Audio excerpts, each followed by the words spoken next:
Hello and welcome to the Encourager Podcast, where we have encouraging conversations to help you joyfully harmonize your home and work life. I'm your host, Rebecca Scott. I'm a wife, mother, designer, coach, and author. I'm here to help encourage and empower you to confidently make decisions that work for you and your stage of life, whatever that might be. Hello, Encouragers. On this week's podcast, I'm talking about my go-to meals that are great for crowds. December is crazy sauce, right? We've got concerts, we've got events, we've got sporting, we've got practices, we've got family coming through the door. We've got Christmas on the third weekend, the second weekend, the fourth weekend, and the first one in January, right? Is any of this tracking? Well, with that, one of the things that Nick and I have tried to make our house very available for is hosting. I like to have people over. I like to show them how we live life. I like to feed people. I like to be around a table. I like to play board games. With that being said, and not to be overwhelmed by the things that I just said, we've got some go-tos that help us feed a crowd rather quickly, even if it was the night before proposed that we should have a board game with the Christie side cousins, or whatever that case might be. So what I am doing this month of December is delivering you guys really quick episodes that you can pick up on, take with, and use immediately in your lives. When the calendar fills up and people keep showing up, I've learned it's not about fancy. It's about feeding with joy and ease, and for them to still see the light and energy that you want people to experience in your home. Here are my favorite go-to meals. Number one, lasagna. Now, everybody's version of lasagna can be the 15-step lasagna. You bet your bottom dollar, which makes me sound very Midwest and makes me laugh a little bit. Mine is super, super, super simple.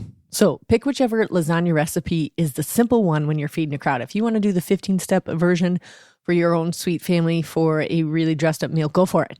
But if you're feeding a crowd, it needs to be yummy and gooey and quick to make so that you don't dread doing it. And so my lasagna, I actually do use spaghetti sauce that my mom makes, but you can totally do this from a jar.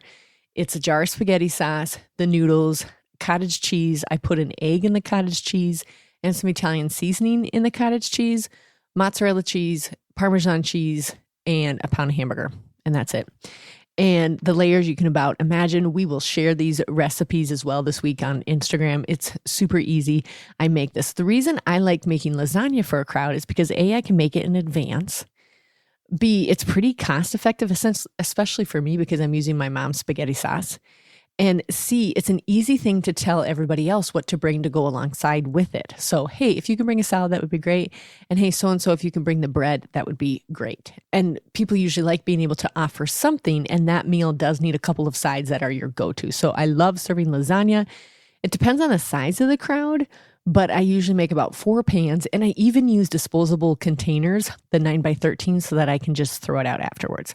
Now, I've done some variations on it. If I have a little bit more time, I might do a red sauce lasagna and then might do like an Alfredo sauce lasagna if you want to fancify it a little bit.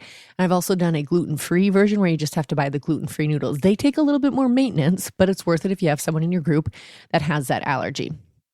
My number 2 meal is chili. Oh, I love chili, and I love our chili recipe because it's actually the one that won the South Dakota State Fair chili cook-off. I'm not even sure what year, but it's been my go-to recipe, and whenever I make it, I also make it for my annual staff party. I always have people asking for the recipe, so we will be sure to post the recipe as well. It has a packet of taco seasoning in it and a packet of ranch mix. I make both of those from scratch. We'll also provide those in the show notes here or on social media this week. So it's really yummy. This one too, you can make in advance and you can freeze it in advance and you can just double it to make more for a crowd. If I'm got a little bit more time, I might do a regular chili and then a white chicken chili if I wanted to have some variation on it. But a lot of times I just make the regular one. I make 2 crock pots full of it and it feeds a crowd. Now for this one, if you're people that are coming would like to chip in, they can bring the fixing. So the sour cream, the shredded cheese, the corn chips, the banana peppers, the blue cheese, the crackers, whatever they want to contribute. It's also a really good meal for that as well. My third go-to meal for feeding a crowd is egg bakes. Now hear me out. We do all love breakfast or supper, right? Our family loves egg bakes. The one that is our go-to is called an Amish egg bake. And the reason I like it too is because it doesn't use a dozen eggs. It actually only uses 6 eggs a full container of cottage cheese, whatever meat you want to have with it. We usually do pork, sausage, and then shredded cheese, and then whatever spices you want to put in it. The kids like it when I put a couple tablespoons of maple syrup in it, and I have done that, and the kids like that, but there's every combination possible for this. You know, you can choose whatever meat you want. So if I am in fact feeding a big crowd, then one will have bacon, one will have diced ham, one will have sausage, and one without. So you can choose how you're going to doctor it up. And there's tons of egg bake recipes out there.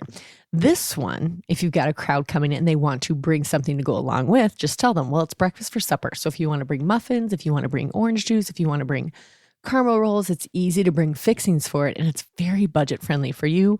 I also use the disposable 9x13 pans for this one as well. And my fourth meal, tacos. I know. Everyone knew I was going to say that, but tacos is so easy, again, because people can bring the fixings for it. So I usually make so many pounds of taco meat, and then I make so many pounds of shredded chicken with salsa in it so that they've got an option between two different meats. This one too, you ask your crowd to bring some of the fixings to go alongside it. And it's just so affordable as well. We are beef producers, so that actually helps with the cost there, but it also can be done in advance. And this is just whatever fixings under the sun you have for tacos. I also didn't realize, because in our married years, we never used the hard shell tacos. I forget that families use that. We just always use the flour tortillas. We Americanize everything, of course. So that I've had to learn, like when I fed all of our young adults in our youth group, they're like, where is the hard shells? I'm like, oh my gosh, I didn't even bring them.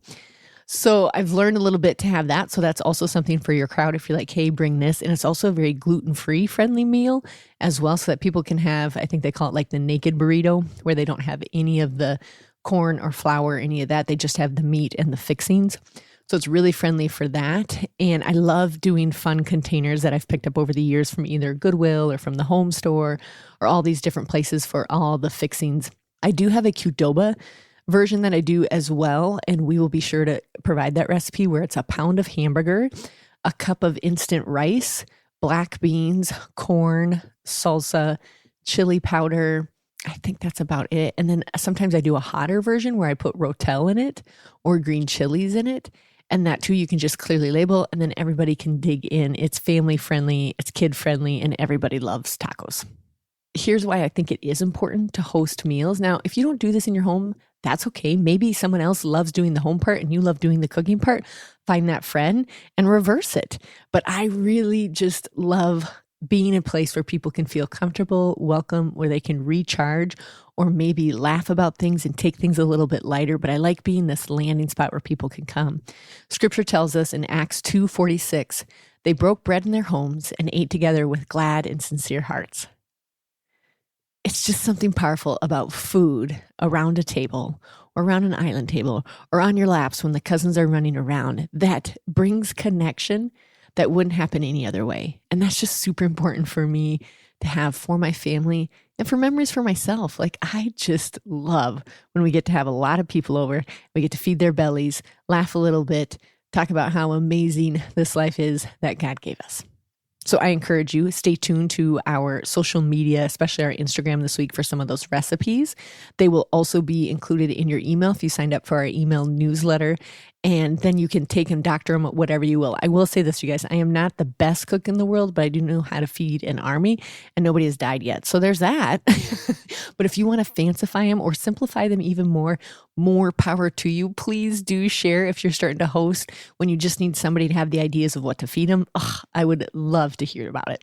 It's not about gourmet. Remember that. It's about togetherness and playfulness in your home. When in doubt, feed people.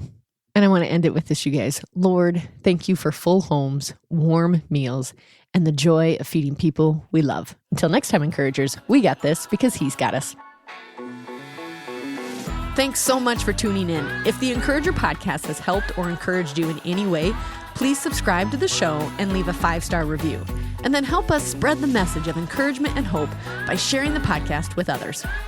Ready to build systems that actually fit your life and budget? The Encourager Academy is now available one module at a time, each just $39 and only 25 to 35 minutes per video. Choose the area you most need help in, your me, food, home, work, or family system, or dive into the mindset, priorities, and super skills that make all the difference. Each lesson is simple, actionable, and designed to help you create sustainable rhythms that bring peace, not pressure. Visit EncouragerAcademy.com to start your next small step towards harmony and joy.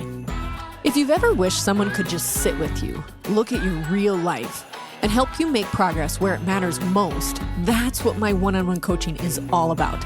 For over 10 years, I've coached women to harmonize both home and work life, not by forcing them into a program, but by designing systems that actually fit their personality, their season, and their strengths.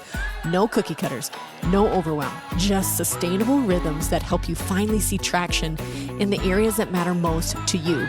Learn more or book your free discovery call at EncouragerAcademy.com. Let's make progress together.